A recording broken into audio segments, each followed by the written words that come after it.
मैं नूर मोहम्मद जगदम्बा उच्च माध्यमिक विद्यालय से राजनीति विज्ञान के व्याख्याता के रूप में ऑनलाइन क्लास की शुरुआत करता हूं, जिसमें पहला चैप्टर है न्याय की अवधारणा, जिसमें पहला विचारक है प्लेटो। प्लेटो न्याय की अवधारणा में प्रचलित विचारक में से माना जाता है, जबकि प्राचीन काल से हमारे देश में भी न्याय की अवधारणा प्रचलित है। जैसे भारतीय चिंतक में मनु, सुकरात आदि ऐसे विचारक जो न्याय की अवधारणा को स्पष्ट करते हैं, और उन्हीं के साथ साथ पश्चिमी विचारक भी हैं जिन्होंने अपने विश्लेषण के माध्यम से न्याय की अवधारणा को स्पष्ट करते हैं, जिसमें दो शाब्दिक अर्थ निकलता है। पहला, अपने कर्तव्यों को पूरा करना, दूसरों के कार्यों में हस्तक्षेप न करना, उसे ही न्याय कहा गया। पश्चिमी विचारक में पहला विचारक है प्लेटो, जिसका जन्म 527 ईस्वी पूर्व में स्थान यूनान में हुआ।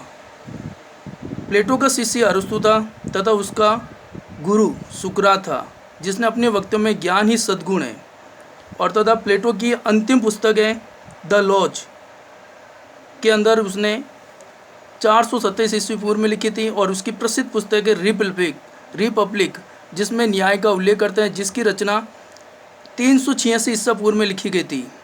प्लेटो के अनुसार न्याय का अर्थ है अपने कर्तव्यों का पालन करना, अर्थात कि जो भी कार्य सौंपा गया उसे पूर्ण करना, यही न्याय मानता है, तथा दूसरे के कार्यों में हस्तक्षेप न करना। इन दोनों ही शाब्दिक अर्थों के अंदर प्लेटो का न्याय अर्थ स्पष्ट होता है। प्लेटो के अनुसार न्याय के दो भाग है, पहला है व्यक्तिगत न्याय और दूसरा है सामाजिक न्याय।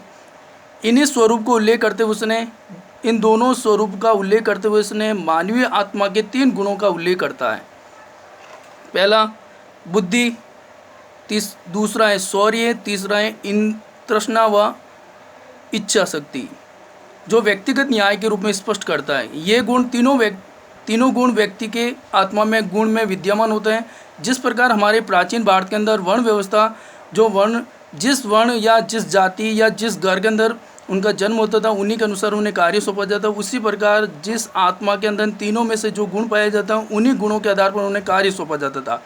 तथा सामाजिक न्याय को भी उसने समाज में वर्ण व्यवस्था की तरह, हमारे देश की तरह उसने समाज को बुद्धि, शौर्य व तृष्णा के आधार पर उसने समाज के 3 विभाजन करता है। पहला है जिस वर्ग के अंदर बुद्धि है उस वर्ग को उसने शासक वर्ग का, अर्थात उन्हें राजकार्य सौंपता है।